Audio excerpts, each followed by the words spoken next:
자, 우리가 지난주에는 우리 기독교가 어째서 삼위일체 하나님을 이야기하는가를 좀 얘기해 봤습니다. 지난주 말씀을 한 문장으로 좀 어떻게 정리할까 고민을 많이 했는데 정리한다면 이렇게 정리할 수 있을 것 같아요. 기독교인에게 하나님을 이야기한다는 것은 언제나 예수님의 아버지 되시는 하나님, 하나님의 아들 되시는 예수님, 그리고 아버지 하나님의 영이자 예수님의 영이신 성령님에 대해서 이야기하는 것을 의미합니다 라고 요약할 수 있을 것 같아요. 그러니까 우리는 하나님 얘기할 때 무조건 셋을 이야기해야 된다. 이게 지난주의 요약의 핵심이다 할 수 있겠습니다. 자, 그래서 오늘부터는 우리가 성부, 성자, 성령 하나님을 한 분 한 분 살펴보려고 하는데요. 성경에서 어떻게 고백하는지를 우리가 좀 살펴볼 거예요. 그래서 우리가 성경 말씀을 이곳저곳 좀 여행하면서 하나님을 묵상하는 시간이 될 겁니다. 그래서 오늘은 아버지, 성부 하나님에 대해서 알아가 보려고 해요. 자, 하나님에 대해서 우리가 알 수 있는 이야기, 우리가 이야기할 수 있는 것들은 무엇이 있을까요? 우리가 하나님의 이름에 대해서도 이야기해 볼 수 있을 것이고, 하나님이 무엇이냐, 하나님이 누구냐에 대해서 이야기해 볼 수도 있겠지요. 조금 어려운 말로 하나님을 정의 내려 볼 수도 있을 겁니다. 또 하나님께는 어떤 성질이 있는가, 조금 어려운 말로 하나님의 본성에 대해서 얘기해 볼 수도 있을 거예요. 그런데 우리가 누군가를 안다고 할 때, 우리가 누군가를 압니다라고 말할 때 이 문장이 가지는 의미를 좀 생각해 보고 이야기를 해보면 좋겠습니다. 자, 우리가 누군가를 알아요. 제가 좀 제일 앞에 있어서 제가 황미나라는 사람을 알아요. 이것은 무슨 의미를 갖고 있죠? 무슨 뜻일까요? 제가 황미나라는 사람을 압니다라고 하는 건 무슨 뜻일까요? 제가 황미나라는 이름 석자를 안다는 의미일까요? 그것도 포함되어 있지만 그것만을 의미하진 않습니다. 제가 만약에 황미나라는 이름 석자만 알고 있다면 저는 황미나를 알아요라고 말하지 않을 거예요. 황미나라는 이름을 들어봤어요. 황미나라는 이름을 알아요. 이렇게 얘기하겠죠. 그죠? 누군가를 안다는 건 그 사람의 이름을 아는 것 이상의 일이라는 말입니다. 자, 그리고 그 사람의 이름을 그 사람에 대해서 뭐 여러 가지 또 어떤 걸 알 수 있을까요? 그 사람의 종, 이 사람 인간이구나. 이것도 아는 것에 속하게 될 것이고요. 뭐 그 사람의 고향에 대해서 알 수도 있을 것이고요. 이 사람은 인간이니까 세포로 이루어져 있겠구나. 이런 이과적인 생각을 할 수도 있을 겁니다. 그죠? 근데 그런 것만으로도 우리는 그 사람을 안다고 말하지 않아요. 그죠? 그런 의미로 쓰지 않습니다. 우리가 그 사람에 대해서 여러 가지 정보를 알지만 곧 그 정보를 아는 게 그 사람에 대해서 안다고 말하지 않는다고요. 자, 우리가 보통 그 사람에 대해서 안다. 제가 황미나에 대해서 안다라고 얘기할 땐 보통 무엇을 의미할까요? 그 말에는 황미나가 갖고 있는 생각이 무엇인지를 대략 안다. 황미나가 갖고 있는 삶의 가치관이 무엇인지를 안다. 황미나가 살아오는 삶이 어떤 궤적이고 그녀의 성격이 무엇인지를 안다. 뭘 좋아하고 뭘 싫어하는지를 안다. 이런 것들을 갖고 있죠. 의미하겠죠. 그 사람의 가치관이라던가 그 사람이 갖고 있는 성격이라던가 그 사람의 생각을 알게 될 때 우리는 그 사람을 안다라고 말합니다. 그 사람의 내면의 여러 가지 것들을 알게 되면서 내적인 친밀감을 느끼게 되고 그 사람의 행동을 이해하게 될 때 우리는 그 사람을 안다라고 표현한단 말이죠.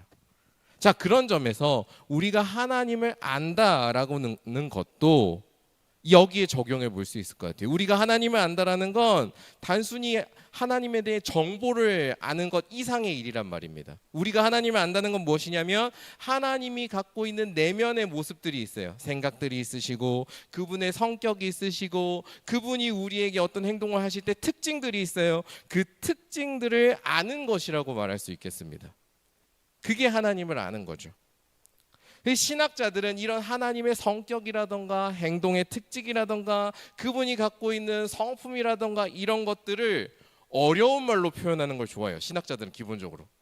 학자들은 어렵게 말하는 걸 좋아해요. 왜 그런지 모르겠어요. 어렵게 말하는 걸 좋아하는데 그 어렵게 말해서 뭐라고 표현했냐면 이것들을 하나님의 속성이라고 표현했습니다. 속성이라고 하니까 되게 어려워 보이잖아요. 별거 아니에요. 하나님이 내면에 어떤 특징을 갖고 계시, 성격이 어떤가? 하나님은 행동할 때 어떤 특징을 갖고 행동하시는가 이 얘기하고 싶은 거예요. 그래서 오늘 우리는 하나님의 여러 가지들을 얘기할 수 있겠지만 그 중에서도 하나님의 속성에 대해서 좀 살펴보려고 합니다. 그래서 우리가 간단하게 하나님의 속성을 살펴보면서 우리의 거룩하신 아버지 하나님께서 우리를 어떻게 대하시는지 우리가 한번 좀 묵상해 보는 시간이 되었으면 좋겠어요. 자, 그럼 이제 성경책을 한번 드시고 보시면서 이제 따라가 봅시다. 자, 우리의 거룩하신 아버지 하나님이 갖고 계신 첫 번째 속성은 뭐냐면 전능하시다라는 겁니다. 우리 요한계시록 19장 6절의 말씀을 한번 같이 찾아볼까요? 요한계시록 19장 6절의 말씀.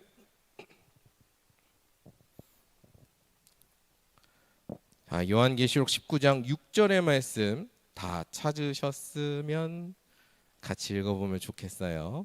자, 19장 6절의 말씀 함께 읽어보겠습니다. 다 찾으셨으면 시작.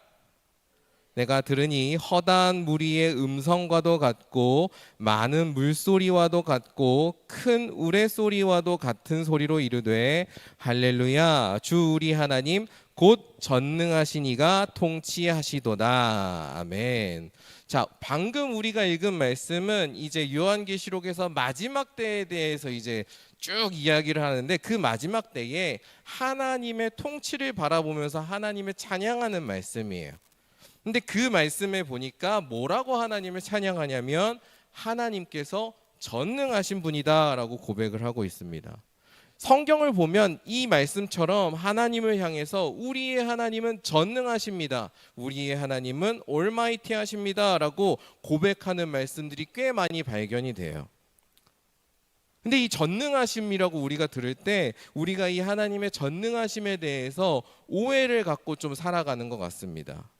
자, 우리가 전능하다 그러면 뭘 떠올리냐면 뭐든지 할 수 있는 걸 떠올리죠. 그죠? 뭐든지 할 수 있는 걸 떠올리기 때문에 우리가 전능하신 하나님 하면 어떤 이미지를 그리냐면 약간 알라딘의 지니 같은 이미지를 떠올려요. 뭔가를 뭐든 다 하실 수 있어요. 맘만 먹으면. 물론 지니는 제약이 있죠. 주인의 제약이 있긴 합니다만 어쨌든 그런 이미지를 떠올려요. 하나님이 탁 하는 순간 뭔가 파라랑 이렇게 뭔가 이루어지는 그런 이미지를 떠올립니다. 그래서 우리가 전능하신 하나님을 떠올리면 꼭 어떻게 기도하냐면 그 전능하신 하나님이 나의 램프의 지니가 되어줬으면 좋겠다. 솔직히 그렇지 않습니까? 네? 한 번만 구속구를 채워서 나한테 왔으면 좋겠다. 이런 생각을 하지 않나요? 한 번만 내 마음과 좀 맞았으면 좋겠다. 이런 생각을 하지 않습니까? 그래서 우리가 하나님 앞에 기도할 때 우리의 소원이나 우리의 바람들이 이루어지길 바라면서 기도를 하게 되죠. 그죠? 그런데 우리 한번 이렇게 생각해 봅시다. 하나님 마음 가는 대로 다 하실 수 있어요. 자기 마음 가는 대로 뭐든지 실현할 수 있는 좀 마음이 갈팡질팡하는 변덕을 부리는 신을 우리가 믿는다고 한번 생각해 봅시다. 하나님 마음에 안 들면 언제든 없애버릴 수 있고 하나님 마음에 들면 뭐든지 다 할 수 있어. 그렇게 생각해 봅시다. 그러면 그런 하나님 밑에 있는 우리의 삶이 행복할까요? 한번 생각해 보십시오. 행복할까요? 하나님 마음에 안 들잖아요. 우린 언제든 죽을 수 있는 거예요. 그런 하나님 밑에서라면. 자기 마음대로 다 하실 수 있다면 우리가 그 마음을 통제를 못하잖아. 하나님 마음을. 그럼 하나님 마음에 안 들면 언제든 우리는 다 사라질 수 있는 겁니다. 그런 하나님 밑에서 살아가는 모습은 어떤 모습일까요? 항상 두려움과 근심을 갖고 그 하나님의 눈치를 보면서 살아갈 수밖에 없겠죠. 사랑해서 눈치를 보는 게 아니고 두려워서 눈치를 보는 그런 삶이 될 겁니다. 그런데 성경이 고백하는 하나님의 모습, 그리고 성경에서 하나님을 따르는 모습을 사람들의 모습을 보면 그런 모습이 아니잖아요. 하나님이 두려워서 하나님이 어떻게 할지 몰라서 그 근심과 걱정 때문에 하나님을 따르는 사람들의 이야기가 아니잖아요. 우리의 성경의 이야기는 어떤 이야기입니까? 하나님이 너무나 좋아서 하나님을 너무나 사랑해서 따르는 이야기잖아요. 성경이 고백하는 하나님은 우리가 생각하는 그런 마음대로 막 할 수 있는 그런 분이 아니라는 겁니다. 성경이 한결같이 이야기하는 건 뭐냐면 아버지 하나님 안에 있을 때 우리 가운데 세상이 줄 수 없는 평안이 찾아오고 세상이 줄 수 없는 복이 찾아온다고 이야기를 하죠. 왜냐하면 성경이 고백하는 하나님의 전능하심이란 마음 가는 대로 지니처럼 자기가 하고자 하는 대로 실천할 수 있는 변덕이 아니라 하나님의 전능하심이란 어떤 상황에서도 우리를 향한 사랑이 멈춰지지 않는, 어떤 상황에서도 하나님과 우리 사이의 사랑이 끊어지지 않게 하는 하나님의 인내와 신실하심을 표현하는 이야기이기 때문입니다. 하나님은 전능하셔서 마음대로 하시지 않고요. 하나님은 전능하시기 때문에 우리를 향한 사랑을 포기하지 않으신다고요. 거기에 그 전능하심을 사용하신다고요. 하나님은 끊어지지 않는 사랑으로 우리와 온 세상을 다스리십니다. 이게 성경이 하는 고백이에요. 그래서 오늘 우리는 아침에 해가 뜨는 것을 볼 수 있고요. 달이 뜨는 밤을 맞이할 수 있습니다. 전능하신 하나님께서 우리를 붙드시기 때문에 온갖 끔찍한 현실 속에서도 우리는 무너지지 않고 균형이 유지되는 세계를 살아가게 됩니다. 수많은 과학자들이 우주의 종말이 끔찍할 거라고 예견하거든요. 크게 세 가지 있더라고요. 완전히 얼어붙던가, 크게 찢어져서 완전히 박살이 나버리던가, 아니면은 다시 수축해가지고 한 점으로 다 짜부러들던가. 이게 우리의 종말이라고 얘기하더라고요. 이 우주에는 엔트로피, 질서의 반대죠. 엔트로피가 증가하는 방향으로 진행이 되기 때문에 이 우주의 질서라는 것은 사실 혼란을 향해 나아가는 질서라고 또 얘기도 하더라고요. 여러분, 그런 질서가 가득한 세상입니다. 그런 게 가득한 세상이라고요. 그런 상황 속에서도 우리가 살아가는 세계는 놀라울 만큼 균형과 질서를 유지하고 있지 않습니까? 신기하게. 역설적으로. 그렇지 않습니까? 우리의 신앙의 선배들은 이 기묘한 상황을, 이 기묘한 현실을 보면서 무엇을 떠올렸느냐? 하나님께서 우리와 이 세상을 끝까지 붙들고 계시는구나. 끝까지 사랑하고 계시는구나. 그래서 우리 하나님은 전능하시구나. 이것을 떠올리고 고백했습니다. 이렇게 우리를 인내하시고 붙드시는 하나님이 전능하시기 때문에 우리는 어떠한 상황에서도 어떻게 살아갈 수 있어요? 낙담하지 않고 좌절하지 않고 살아갈 수 있는 거예요. 이런 우리를 끝까지 붙드시는 그분이 전능하시기 때문에, 우리를 향한 그 사랑이 끊어지지 않고 계속되기 때문에 우리는 절망하지 않고 소망을 품을 수 있는 겁니다. 여러분, 삶에 어려운 일이 찾아왔을 때, 낙담할 만한 일이 찾아왔을 때 우리를 포기하지 않으시는 전능하신 하나님을 꼭 기억하시기를 바랍니다. 그 하나님께서 여러분의 삶을 지키실 것이고 다스리실 것이고 계속해서 새로운 선함을 빚어나갈 수 있도록, 새로운 열매를 빚어나갈 수 있도록 인도해 주실 겁니다. 그런 하나님과 동행하는 여러분들이 되시기를 저는 간절히 소망을 합니다. 자, 우리의 거룩하신 아버지 하나님 두 번째 속성을 함께 살펴볼 텐데요. 두 번째 속성은 모든 것을 아신다입니다. 어려운 말로 전지하시다라고 하죠. 자, 우리 욥기 37장 16절의 말씀을 한번 같이 찾아서 읽어보겠습니다. 욥기 37장 16절의 말씀.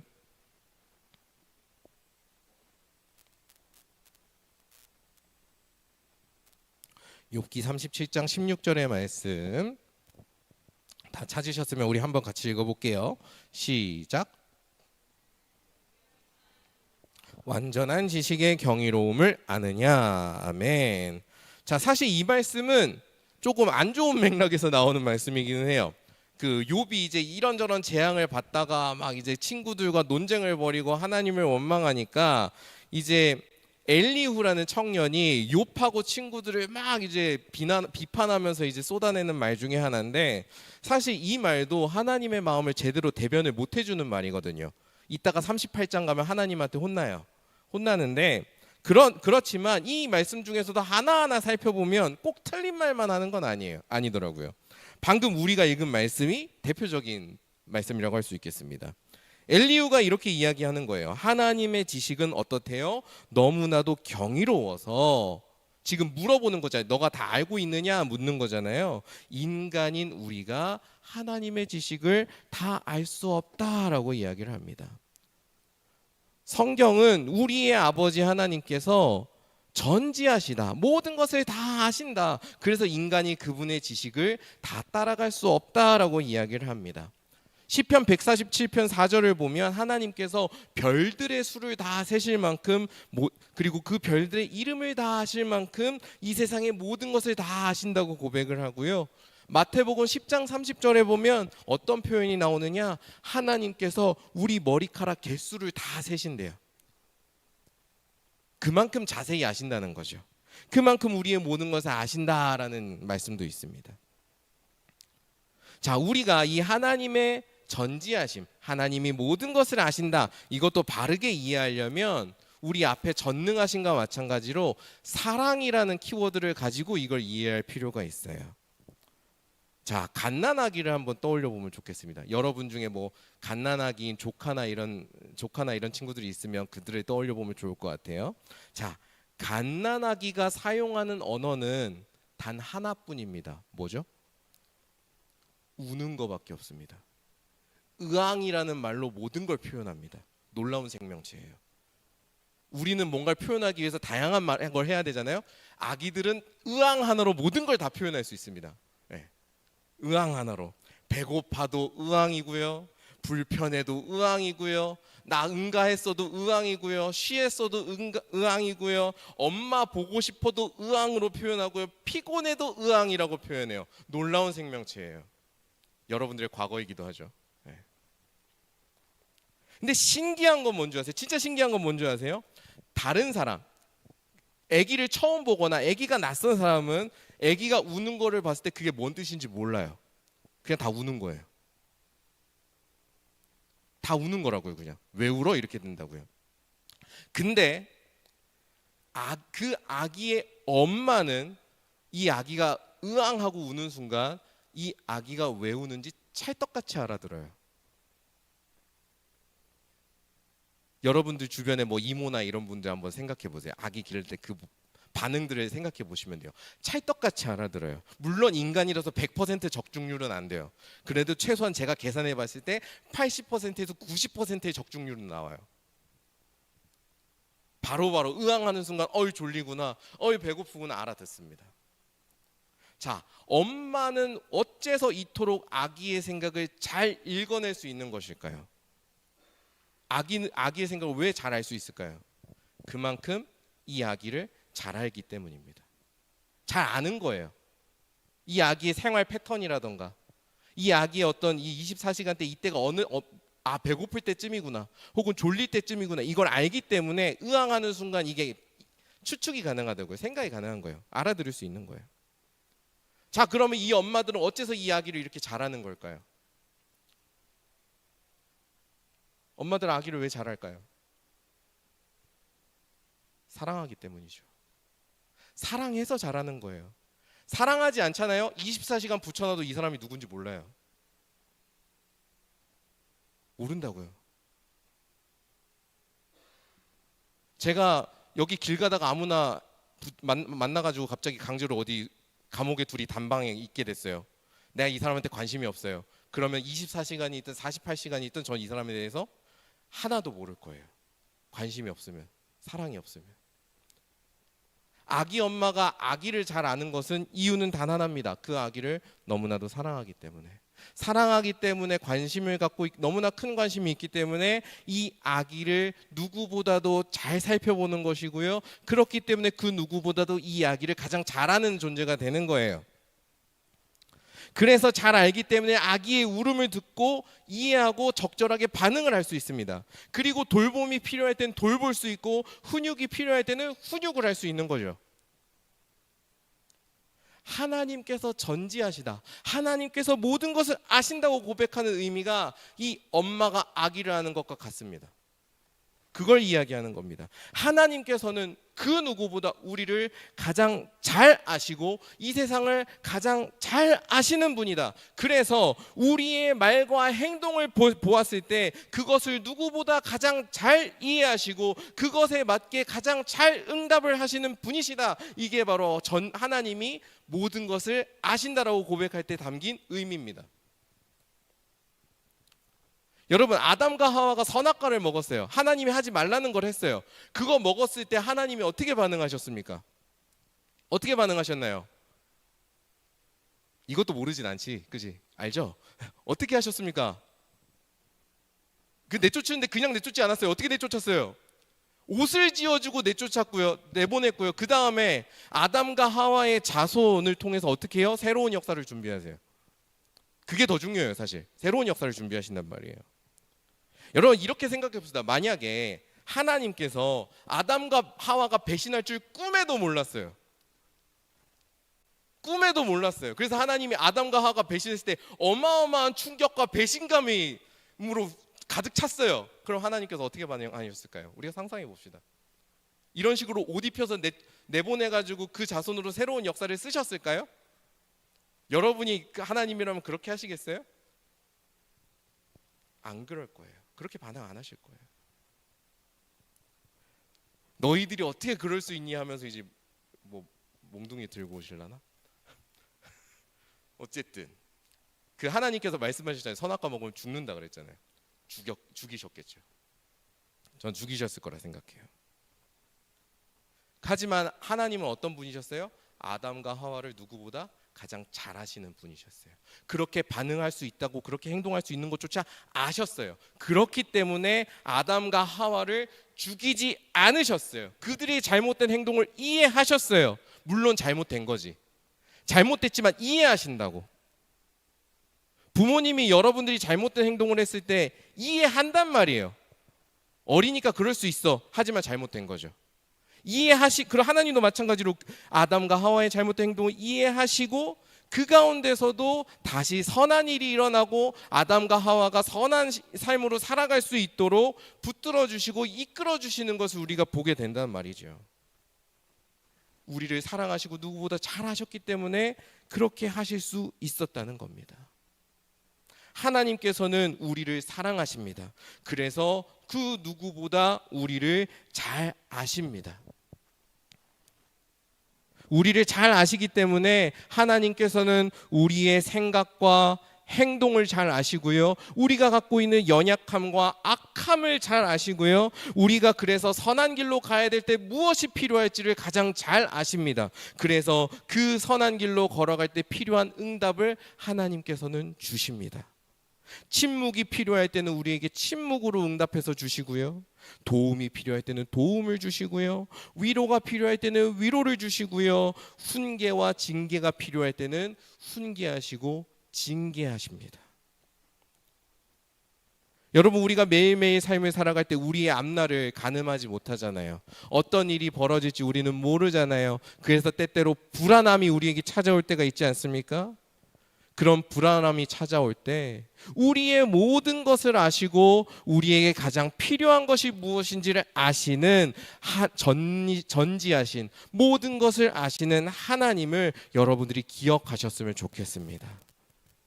모든 것을 아시는 하나님께서 오늘 내가 감당할 수 있는 시험을 우리에게 주실 것이고요. 일용할 양식을 우리에게 주실 것입니다. 우리가 이것을 기억한다면 우리 하루하루의 삶을 담대하게 그래도 용기를 가지고 희망을 가지고 살아갈 수 있지 않겠습니까? 여러분 우리의 모든 것을 아시는 그 하나님을 의지하면서 하루의 삶을 담대하게 살아가실 수 있기를 바랍니다. 자, 우리의 거룩하신 아버지 하나님 세 번째 속성입니다. 세 번째 속성은 어디에든 계신다. 조금 어려운 말로 유비쿼터스. 들어보셨나요? 여러분 유비쿼터스가 여기서 나왔어요. 네. 이 신학 용어예요. 신학 용어. 네, 신학에서 쓰던 용어입니다.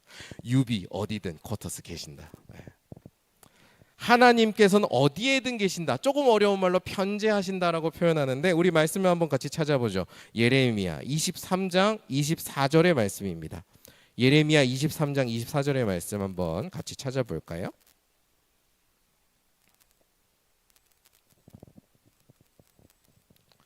자, 예레미야 23장 24절의 말씀. 자, 다 찾으셨으면 함께 읽어보겠습니다. 시작. 사람이 내게 보이지 아니하려고 누가 자신을 은밀한 곳에 숨길 수 있겠느냐. 여호와가 말하노라. 나는 천지에 충만하지 아니하냐. 아멘.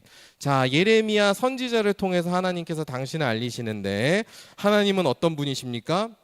천지, 하늘과 땅, 온 땅과 온 하늘에 충만하신 하나님이시다. 그래서 사람이 하나님 앞에 숨을 수 없다라고 고백을 합니다. 아까 어려운 말로 하나님은 어떤 분이시다? 편재하시는 분이시다. 편재가 기억이 안 나면 뭐라고 하라고? 유비쿼터스다. 이렇게 기억하라고 말씀을 드렸죠. 하나님은 어디에나 계시는 분이시다. 성경이 고백하는 이야기입니다. 자, 우리 믿음의 선배들 그리고 성경이 하나님께서 모든 곳에 계십니다. 변재하십니다. 이렇게 고백하면서 하고자 했던 이야기, 이 이야기도 너무 사실은 매우 단순합니다. 하고자 했던 얘기가 생각보다 단순해요. 무슨 얘기를 하고 싶은 거냐면 이 세상 어디에도 하나님과 관계없는 곳은 없다는 얘기예요. 그거 얘기하고 싶은 거예요. 이 세상 모든 곳은 하나님과 어떤 방식으로든 관계를 맺고 있다. 하나님과 상관없는 곳이란 이 세상에 존재하지 않는다. 그래서 하나님께서 편재하신다라는, 모든 곳에 계신다는 이 고백은 하나님이 전능하시다, 하나님께서 모든 것을 아신다, 이 고백이 말하고자 하는 바와 사실 동일합니다. 같은 얘기를 하는 거예요. 무슨 얘기냐? 그 무엇도 하나님의 사랑에서 끊어지는 것은 없고, 그 무엇도 하나님의 사랑에서 끊어지지 않으며, 우리를 가장 사랑하셔서 가장 잘 아시는 분은 누구시다? 우리 아버지 하나님이시다. 그 얘기하고 싶은 거예요. 하나님께서 우리를 사랑하셔서 모든 곳에 계신다는 것만큼 우리에게 소망이 되고 위로가 되는 고백이 저는 없다고 생각합니다. 여러분, 집에서 설거지를 하시는 분들은 아시겠지만 집에서 설거지를 하다 보면 수채구멍이 있죠. 그 수채구멍이 어떻게 되죠? 음식물 쓰레기가 모이고 그 수채구멍 이 받침대를 딱 꺼내면 그 수채구멍 밑이 어떻죠? 네, 더 이상 말하지 않겠습니다. 네, 여러분들의 웃음이 여러분들의 집 환경을 다 알려주고 있습니다. 그렇죠. 물때가 오래 끼면 어떻게 되죠? 이제 누런 때도 끼고 나중에 심하면 검은 때가 끼고, 그래서 그걸 닦아줘야 되잖아요. 그죠? 때가 낀 걸 발견하게 됩니다. 자, 그 때가 낀 거를 깨끗하게 청소하려면 어떻게 해야 돼요? 어떻게 청소하십니까, 여러분? 그렇죠. 근데 솔은 뭘로 들어요? 내가 내 손을 들어서 집어넣어서 그 더러운 곳에 내 손을 집어넣어서 닦아야 돼요. 네, 그게 제일 정확한 방법이에요. 약품도 정확하게 다 못 닦아주거든요. 내 손으로 닦는 게 제일 정확한 방법입니다. 내 손이 그 더러운 곳에 있지 않으면 그 더러운 곳은 어때요? 절대 깨끗해질 수 없다고요. 제가 무슨 말씀을 드리려는지 아시겠어요? 우리의 세상, 우리의 삶을 한번 생각해 봅시다. 우리의 삶에도 우리의 삶을 일종의 싱크대라고 생각해 보자고요. 싱크대. 우리의 삶에도 그런 더러운 게 모이는 수채구멍 같은 게 있으니까, 우리의 세상에도 그런 더러운 것들이 보이는 그런 것들이 있으니까, 우리에게도 깨끗한 곳이 있는 만큼 더러운 곳이 있잖아요. 그죠? 우리에게 악한 곳이 있잖아요. 이 세상에도 좋은 곳이 있지만 좋은 곳만 있는 게 아니잖아요. 혼란스러운 곳도 있고 악한 곳도 있고 더러운 곳이 있잖아요. 자, 그러면 우리 하나님께서 모든 곳에 계신다, 편재하신다는 것은 무엇을 의미하겠습니까? 하나님께서 우리의 깨끗한 자리, 우리의 멀쩡한 자리, 우리가 선하고 의로워 보이는 괜찮은 자리에만 계신 게 아니고 어디에도 계신다는 거예요. 우리의 더러운 자리, 우리의 악한 자리, 우리의 부정한 자리, 우리가 봤을 때 다 망가지고 폐허가 돼서 소망이 없는 그 자리에도 하나님은 계신다는 걸 이야기하는 거예요. 눈살이 찌푸려지는 그 수채구녕같이 검은 때가 가득 낀 수채구녕 같은 그 자리에도 하나님은 계신다는 걸 이야기한다고요. 하나님이 그곳에 계셔서 뭘 하시겠습니까? 우리의 더러운 것들, 우리의 악한 것들을 닦아내시는 거죠.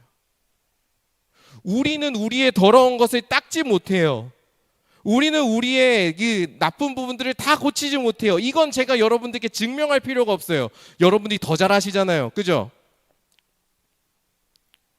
만약에 하나님께서 우리의 그런 연약하고 악하고 더러운 그런 부분들에 하나님이 계시지 않는다면 우리의 그런 부끄러운 모습들, 악한 모습들을 누가 바꿀 수 있겠습니까? 그 누구도 바꾸지 못할 거예요. 그런 곳에 하나님께서 계시지 않는다고 말한다면 우리가 이 교회에서 떠드는 구원은 아무런 확실성도 없는 구원이 될 겁니다. 그러나 성경은 이야기합니다. 하나님은 모든 곳에 계신다. 우리의 악하고 부정한 자리조차도 우리의 정말로 끔찍한 자리조차도 함께 계신다라고 고백을 합니다. 하나님께서 그곳에 함께 계시기 때문에 우리는 희망을 가질 수 있어요. 어떤 희망? 달라질 수 있다는 희망, 변화할 수 있다는 희망을 가질 수 있어요. 우리를 구원하시는 하나님의 역사가 정말로 이루어진다는 거 우리는 확실히 붙들고 살아갈 수 있다고요. 왜? 하나님은 모든 곳에 함께 계시기 때문에.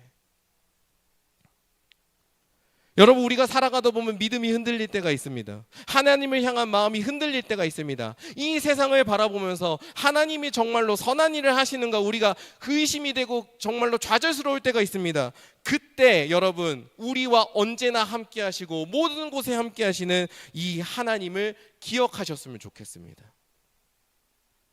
모든 곳에 편지하시는 하나님께서 우리를 돌보시고 우리의 더러움을 닦아내시고 우리를 붙들어 주신다는 것을 여러분들이 꼭 기억하셨으면 좋겠어요.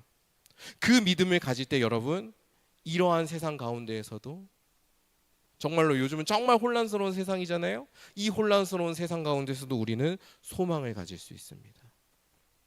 그 소망을 가지고 이 세상을, 이 힘겨운 세상을 더욱더 힘차게 살아내는 저와 여러분이 되었으면 좋겠어요. 말씀을 정리합니다. 하나님의 대표적인 속성들을 살펴보면서 하나님을 알아가는 시간을 가졌습니다. 자, 어떤 속성들이 있었죠? 크게 세 가지. 첫 번째 뭐였죠? 그렇죠, 전능하신 거. 모션으로 보여드릴게요. 전능하신 거. 그 다음에 두 번째 뭐였죠? 그렇죠, 모든 걸 아시는 전지하신 거. 세 번째 뭐? 유비쿼토스. 네, 편지하시는 하나님 얘기해봤습니다. 제가 삼위일체 하나님 이야기할 때도 강조했지만 전능하신 하나님, 전지하신 하나님, 편지하신 하나님은요, 단지 철학자들이 지어낸 말놀이가 아니고요, 단순히 머릿속에서 만들어낸 사변적인 이야기가 아닙니다. 이 하나님의 속성에는 무엇이 있냐면 성경이 고백하는 신실하시고 변함이 없으시고 우리를 끝까지 사랑하시는 하나님에 대한 확신이 담겨 있고요, 그에 대한 감사와 찬양이 담겨 있는 표현들입니다. 그래서 말라기 3장 6절을 보면 이렇게 말씀합니다. 우리 마지막으로 말씀 하나 찾아볼까요? 말라기 3장 6절의 말씀. 말라기 3장 6절의 말씀입니다.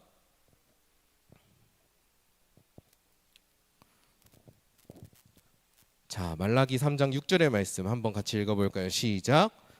나 여호와는 변하지 아니하나니 그러므로 야곱의 자손들아 너희가 소멸되지 아니하느니라. 아멘. 오늘 제가 풀어낸 이야기의 핵심은 요 말씀이 잘 담아내고 있습니다. 우리의 하나님은 어떤 분이시라고요? 변하지 않는 분이십니다.